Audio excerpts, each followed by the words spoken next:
So I'd like to say sorry to all my numerous fans out there for my extended absence. You know, sometimes life gets in the way.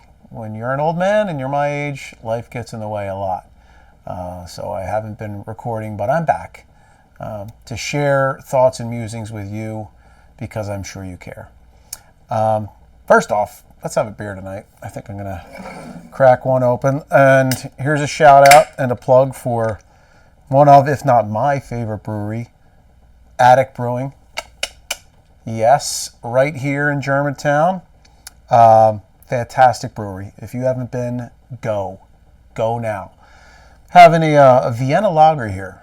It's not something you see very often, you know, in the world of IPAs and all that, but man, it's a tasty beer. I highly recommend it, and I highly recommend getting out to Attic. So cheers to you guys at Attic.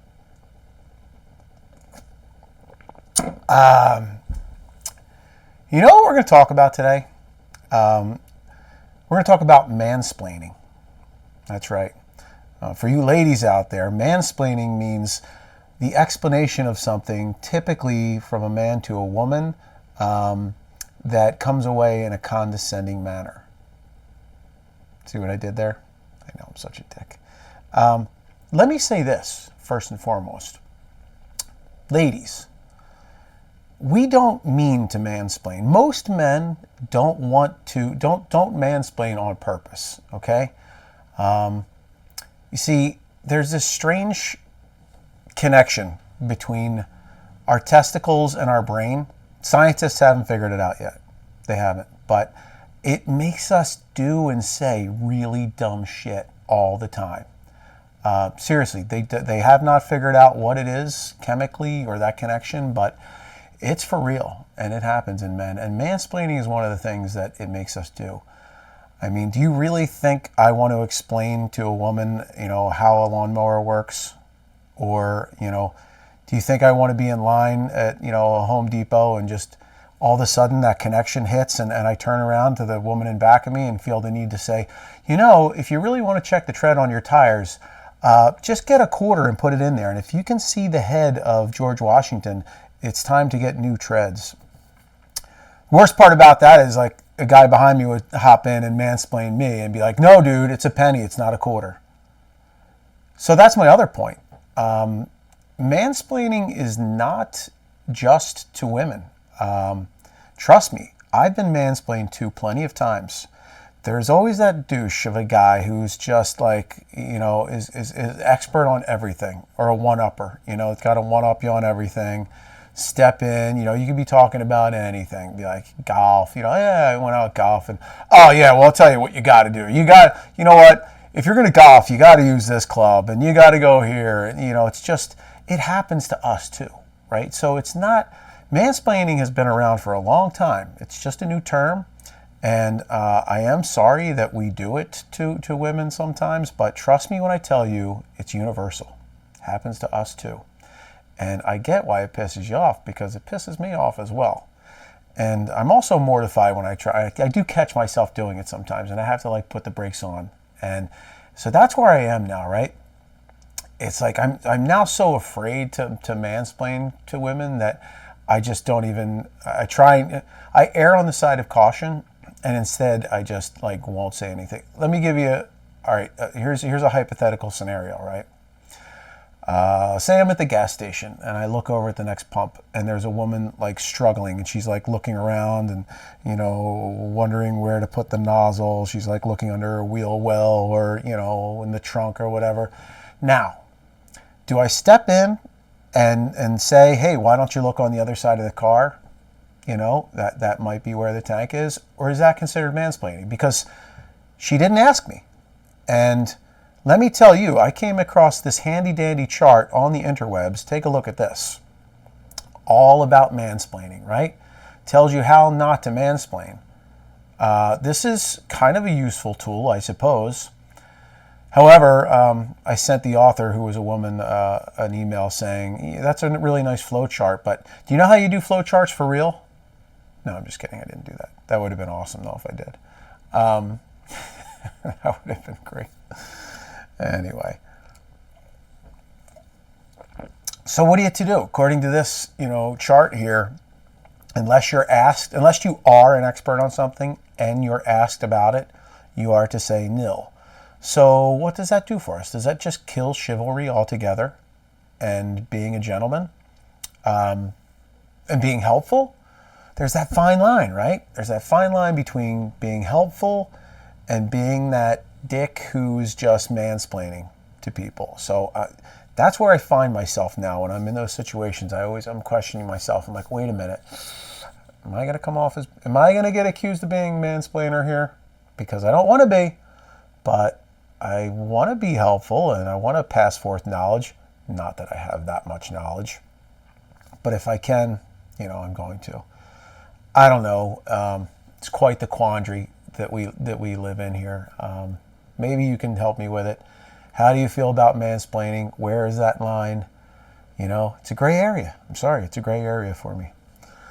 I think that's all I have to say about mansplaining for today's episode. It's boggles the mind. Let me bitch about my family a little bit because that's also one of my favorite topics. I do the laundry around here a lot, not all the time, but I do, just because I'm a modern man, right? I'm not sexist. Also, I work from home, so it'd kind of be in the doghouse if I didn't ever do laundry, but I do a lot of laundry around here. Blows my mind how many missing socks there are in my family. Not mine either. Whenever I'm doing my laundry, I always have a match to my socks. Something about my family, I don't know if they just purposely put one sock in the laundry or what. It's just, when you take off both of your socks, do you not throw them both in the laundry at the same time? Take a look at this. Just take a look. Okay, so let's see here. How many unmatched socks? 1, 2, 3, 4, 5. Almost a match here. That might be a match. I'll give him that. 6, 7, 8, 9, 10, 11, 12, 13, 14, 15, 16, 17, 18, 19, 20, 21, 22 mismatched socks. That's almost impossible. So you see what I'm saying? Like, it's almost statistically impossible for there to be that many single socks and no matches. I mean, how many pairs of socks do we even have in this house? That's what I'm questioning myself. And furthermore, where in God's name are there matches? I did all the laundry. I think we did like every piece of laundry, and we had that many single socks. God help me. Speaking of laundry, let me tell you about my love-hate relationship with fitted sheets, okay? So there's nothing worse than trying to fold a fitted sheet. I swear it's impossible. I once had a friend, she showed me how to do it, and I was impressed. She did it. I've never been able to master that feat. It's impossible. I end up just basically doing this and then like balling it up and being like, just stick it under a nice folded sheet. Also, again, statistically impossible, right? You would think it's a 50-50 chance, the short side versus the long side. Why do I end up going in circles for like 10 minutes being like, this has got to be the long side. That's the short side. No, this is the short side. And then when I do think I get it, and I'm pretty sure I do, I still end up like really trying to, it's like a rubber band and you're like, snapping it on there. I'm so afraid it's going to snap back in the middle of the night and just catch me like a Venus flytrap or something. Where was I? I guess it's just a hate-hate relationship with fitted sheets. I guess there is nothing that I love about them. I just hate fitted sheets. So there you have it. So I was going to work out tonight, but again, I couldn't get myself motivated enough to do it. Instead, I decided to come drink beer at OMB's and talk to you, my loving audience. Why is it you hit this age and you just, I mean, I'm not just saying it's this age, but you just don't want to work out. I've got zero desire to work out. And when I do, so let me set the stage for you here. I I used to like be in shape and be, I was an athlete. I'm going to say it. All right. I was an athlete. I played Division III football. Proud of it. Go Mules. Proud fullback now that we're all but extinct as a position. Fullback position is pretty much extinct. I was so happy that I heard the Birds might be implementing a fullback this year. I digress. I even have pictures around here somewhere of me, because I'm vain, in uniform back in the days when I was in shape, right? I was strong. I had muscles, dare I say. And I used to, do all those muscly athletic exercises, right? Bench press, squat, not that I recommend those, like weightlifting and stuff and sprints and things like that. Man, I couldn't be caught dead doing anything close to that now. Now, my idea of like a rough workout is, push-ups and sit-ups. And now I do like old man exercises like bird dogs. Do you ever see those? Right? If that's not an old man exercise, I don't know what is. Or, I mean, the stuff that I used to turn on jazzercise videos and see, nowadays when I work out, that's me. I'm doing that kind of stuff. And it's pretty pathetic. And I do catch myself saying, oh my God, I'm doing a squat thrust like Olivia Newton-John in the 80s, and I'm kind of proud of that. I'm like, ooh, but at least I squat thrusted today. So what I'm getting at is when I do manage to work out, it's really pathetic. And I look back at myself as a former linebacker too, and fullback, and frankly, I feel like I used to be a pretty good athlete, when I was like 13. But and now look at me. If I do jumping jacks, I'm proud of myself. I'm like, wow, that was a pretty good workout. Meanwhile, my wife wants me to run a marathon. Wants me to run a marathon with her. Stop. I once did a 5K, which is 3 miles, and I did finish. Probably like 45 minutes it took me, who knows, but I was proud of myself for running those 3 miles. I'm not a runner. I mean, look at me.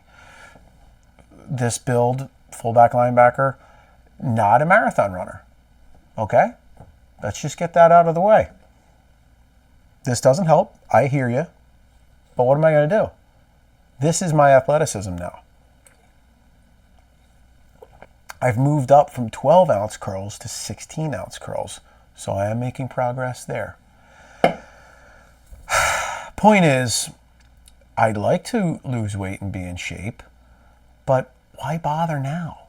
I mean, look at me. I'm bald. I have 2 grown kids. Who am I trying to impress? My doctor? Psh, I just lie to him. I mean, what do you do when your doctor asks you how much you drink? You never tell the truth, right? You don't. You're like, oh, couple times a week, really? And what's a couple times a week? Well, Fridays, Saturdays. And how much? Like a beer or 2. I never tell my doctor the truth. Because why? What, am I really going to change for him? I don't think so. This is as healthy as I'm going to be at this age. So, Doc, sorry about that. So, short episode today. I just wanted to get back on that horse somehow and just reach back out to those of you who actually watch this.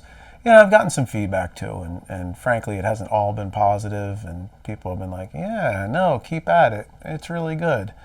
But I know that there are a few loyal watchers out there who might get a chuckle and enjoy this and actually watch these. So I'm doing this for you and me. I'm back. Next time I might start getting political because I'm running out of topics, and although I promised my wife I would not get political out here on the interwebs, I might just not be able to hold it back. In the meantime, I'm going to finish my attic beer. I'm going to go watch some playoff hockey because it's the best It's the best sports on television. If you don't watch playoff hockey, even if you're not a hockey fan, watch playoff hockey. It's so damn good. It's just, and this year the playoffs have been great. So I'm going to go do that right now. And I appreciate your patronage of the show. Keep watching, like, subscribe, or don't. It's okay, whatever you want to do. Thanks again to our sponsor, as always, Superior Sealing Solutions. Seal the deal with Superior. Have a good night. OMB out.